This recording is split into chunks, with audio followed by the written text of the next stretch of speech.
Hello sir. Hello sir. Welcome to the lecture. Today we are going to see about the one-dimensional problems in finite element. So one-dimensional problems. What do you mean by one-dimensional problems?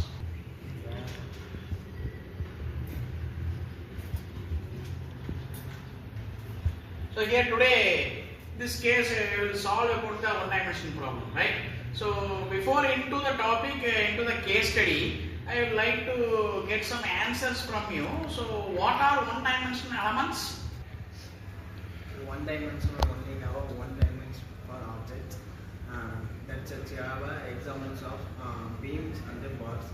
That axes are x and y or z. Yes. As we told, the one-dimensional elements, if you see, one-dimensional element means it will have only one dimension. In this case, the dimension can be in x direction or y direction or z direction. If you see here, right? So this is the 3 dimension, right?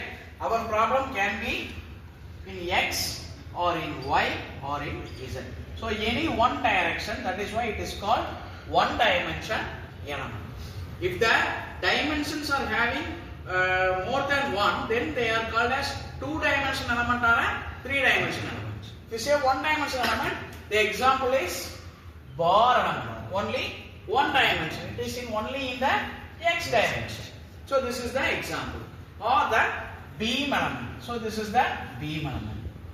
So this beam element is the example. If you see here, this is the example of the beam element.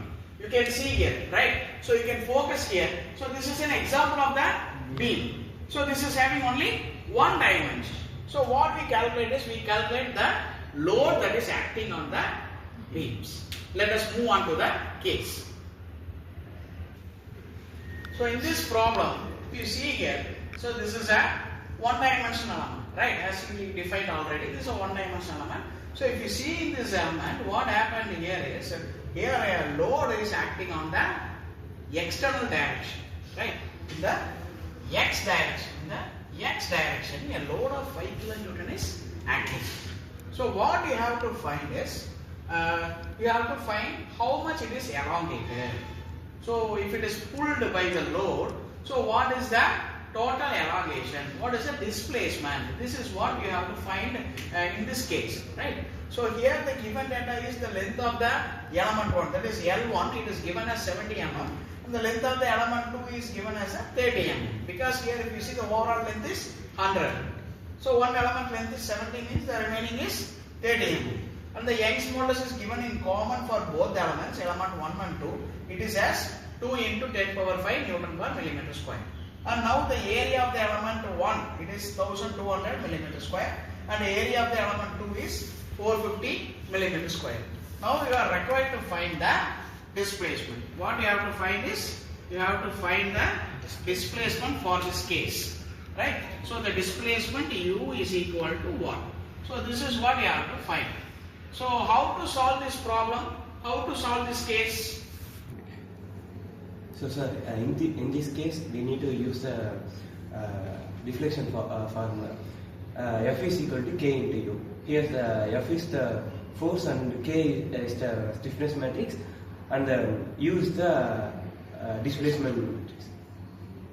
Yes, as we told, in order to find the displacement, that is the elongation, how much it is elongated if you apply a load of 5 kN on this axial direction.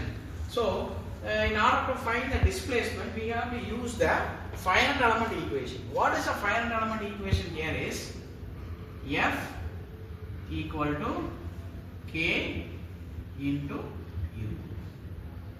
Understood? So if you use this finite element equation, so here F is nothing but the Force vector. it is the force vector, right? And if you see K, this K is nothing but the stiffness matrix, and U is nothing but the displacement vector.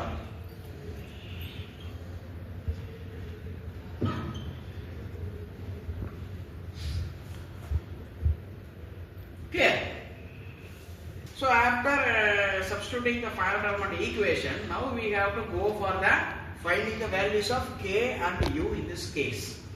So in order to find the value of the k, we have a formula, right? So this k is for one-dimensional elements k.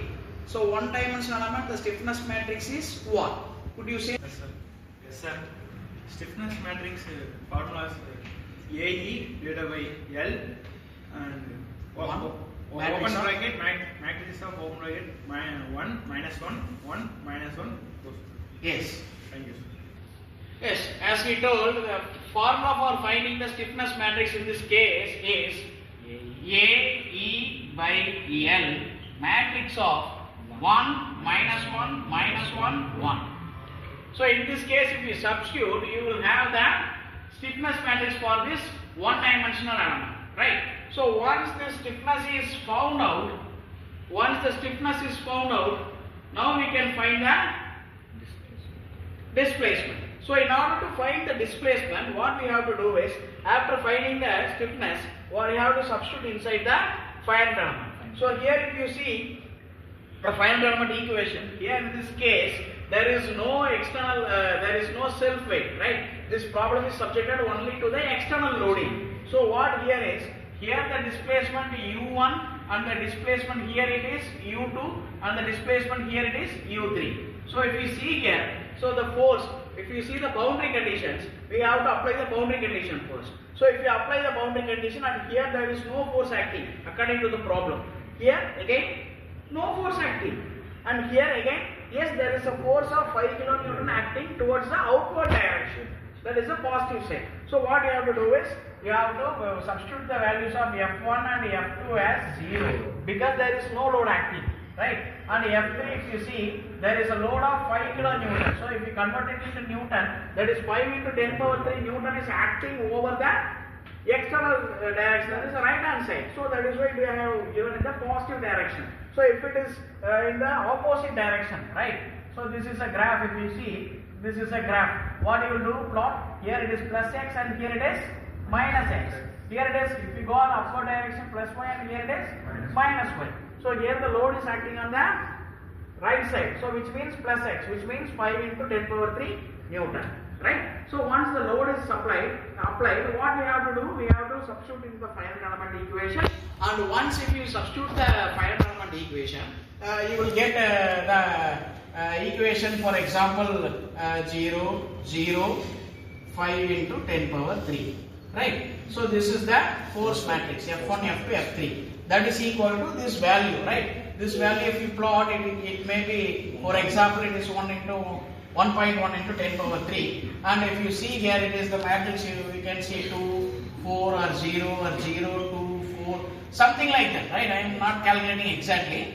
Here I am just giving you an idea to solve this case, right? And here this is what the unknowns, right? The displacements. Here it is U1, U2 and U3. So you will get an equation like this. Once if you arrive this equation, then you have to go for the applying the boundary condition. Applying the boundary condition. Boundary condition. So if you see the boundary condition of this problem, could you tell me what are all the boundary conditions for this problem?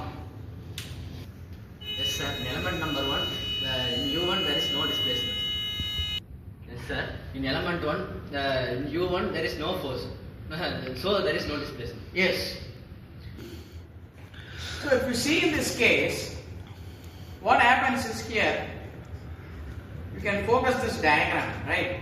The diagram, the one end is fixed, which means in this case, this end is not having any displacement because this is a fixed end.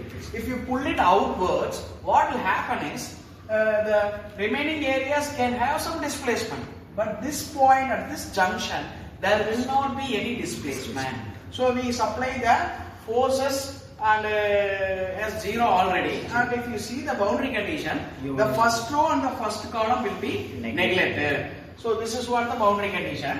So one end is fixed, right? So at in element number 1, node 1 is fixed. So which means the first row and first column of the finite element equation is neglected. Right? So the first row means the first row. The first row and the first column will be neglected. Right? So you will get an equation that is 2u2 plus 2u3 equal to 0. 4u2 plus 4u3 equal to 0. Just for example, right?